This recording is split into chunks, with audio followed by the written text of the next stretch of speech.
எல்லாம் வல்ல விநாயகப் பெருமானுடைய பாத கமலங்களை வேண்டி கார்த்திகை மாதம் தமிழுக்கு 1ஆம் தேதி 17/11/2025 ஐயப்பனுடைய விரத காலம் மண்டல விரத பூசை ஆரம்பமாகின்றது.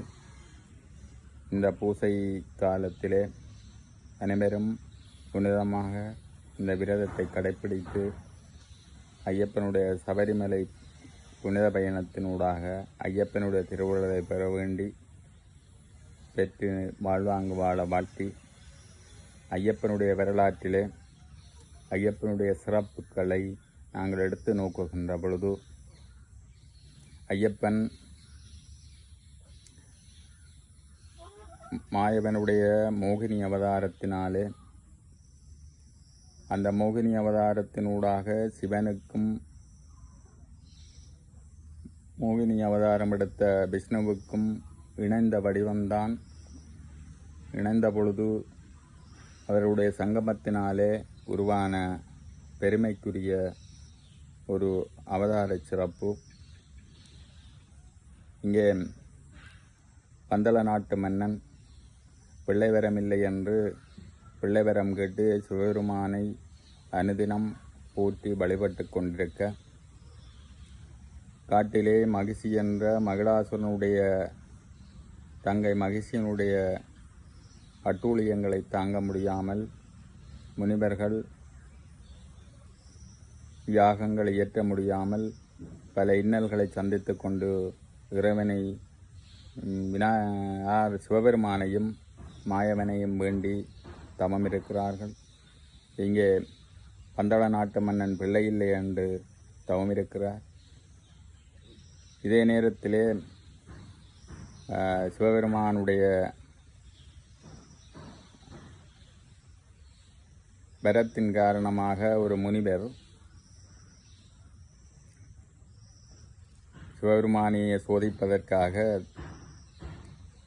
அந்த வரத்தினாலே அனைவரும் இறந்து விடுவார்கள் என்று சொன்ன அந்த வரத்தினாலே அந்த சிவனையே விட்டு துரத்துகின்ற பொழுது அங்கே சிவன் ஒளிந்து கொண்டு மாயவரிடம் வேண்டியதாகவும் பாற்கடலை கடைகின்ற பொழுது அசுரர்கள் அதிலே வெளிவந்த அமிர்தத்தை கைப்பற்றியதால் அதனை பெற்றுக் கொடுப்பதற்காக மோகினி உருவம் எடுத்ததாகவும் புராண கதைகள் கூறுகின்றன.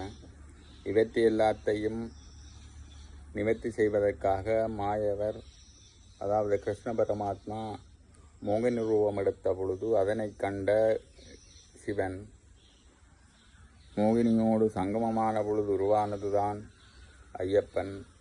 இந்த ஐயப்பனை பம்பா நதிக்கரையிலே விட்ட பொழுது பந்தள மன்னனுடைய பிள்ளை வரத்தை வேண்டி நின்ற அந்த பந்தள மன்னனுக்கு பிள்ளை வரமாக இந்த ஐயப்பன் கிடைத்தார். இவர் 12வது வயதிலே பிராமணர்களை வதைத்த மகிழ்ச்சியை அளிக்கச் செல்ல போகின்றார். இவை எல்லாவற்றுக்கும் மையப்பொருளாக இந்த ஐயப்பன் உருவெடுத்து இந்த ஐயப்பன் 12வது வயதிலே தன்னுடைய எல்லா மகிமைகளையும் புரிந்து அந்த பந்தள நாட்டிலே இருந்து வெளியேறி சபரிமலை என்று போற்றப்படுகின்ற அந்த புனித மாமலையிலே சங்கமமாகி அதிலே ஒளிர்வமாக சங்கமமானதாலே அந்த 18 படிகளை அமைத்து பரசுராமர் ஊடாக அந்த கோயிலை அமைத்து அந்த கோயிலிலே உறைந்து கொண்ட மகிமை இவ்வளவு காட்சிக்கே உரித்தான சிவனும் அவதார சிறப்புமிக்க கிருஷ்ண பரமாத்மாவும் இணைந்த இந்த ஒரு சிறப்பம்சம் கொண்ட இந்த ஐயப்பன் வழிபடுவதனாலே எங்களுக்கு மேன்மையும் அருளும் கிடைக்கும் என்ற நம்பிக்கை உண்டு. அத்தோடு மட்டுமல்லாது ஐயப்பனுடைய அவதாரத்தினுடைய சிறப்பே பிரம்மச்சரிய பிரம்மச்சரியம். ஆகவே அதனூடாக பிரம்மச்சரிய விரதத்தை அனுஷ்டித்து மது மாது சூது என்று சொல்லப்படுகின்ற கெட்ட தீய வழக்கங்களை எல்லாம் அகற்றி சிறப்பான முறையிலே இந்த விரதத்தை அனுஷ்டிப்பதனூடாக ஐயப்பனுடைய முற்றுமுழுதான பலனை நாங்கள் பெற்றுக்கொள்ள முடியும். அதற்குள்ளே அந்த விரத முறைகளிலே இருமுடி கட்டுதல், படியேறுதல், மண்டல விரதம் போன்ற கட்டுப்பாடுகள் எல்லாம் இருக்கின்றன. அடுத்த பதிவிலே இருமுடி கட்டுவதற்குரிய காரணம், அதனுடைய மகிமை தொடர்பாக பார்ப்போம்.